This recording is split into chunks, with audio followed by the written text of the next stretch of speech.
51 பேர் இறந்த உடனே துண்டக்கான துணியக்காண்டி யார் எங்க இருக்கானே தெரியல.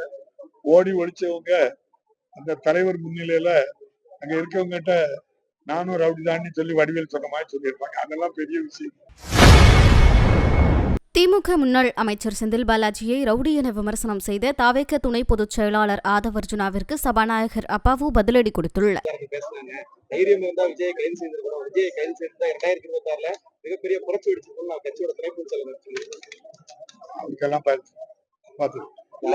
அரசியல் நாகரிகம் இல்லாம ஒரு ரவுடி போன்று செந்தில் பாலாஜி நடந்துக்கிறாரு விமர்சனத்தை ஆதவர்ஜுனா பேசுறாரு. யார் ஓடி ஒளிஞ்சது அப்படிங்கிற கடுமையான விமர்சனத்தை பதிவு பண்றாரு. அதுக்கெல்லாம் எதிர்வினை தெரிவிக்காம 51 பேர் இறந்த உடனே துண்டக்கான துணியக்காண்டி யார் எங்க இருக்கானே தெரியல. ஓடி ஒழிச்சவங்க அந்த தலைவர் முன்னிலையில அங்க இருக்கவங்ககிட்ட நானும் ரவுடி தான்னு சொல்லி வடிவேல் சொன்ன மாதிரி சொல்லியிருப்பாங்க. அதெல்லாம் பெரிய விஷயம். எஸ்ஐஆர் திருத்தம்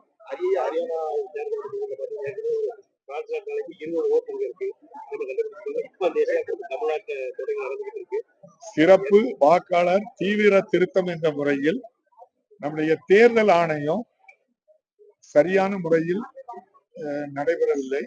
அவர்கள் ஒருதலைபட்சமாக மத்தியில் ஆட்சி செய்தவர்களுக்கு துணை போவதாக எல்லா தரப்பிலையும் குற்றம் சாட்டுறாங்க. செய்திகளை உள்ளது உள்ளபடி தெரிந்து கொள்ள ரெஃப்ளெக்ட் நியூஸை சப்ஸ்கிரைப் பண்ணுங்க.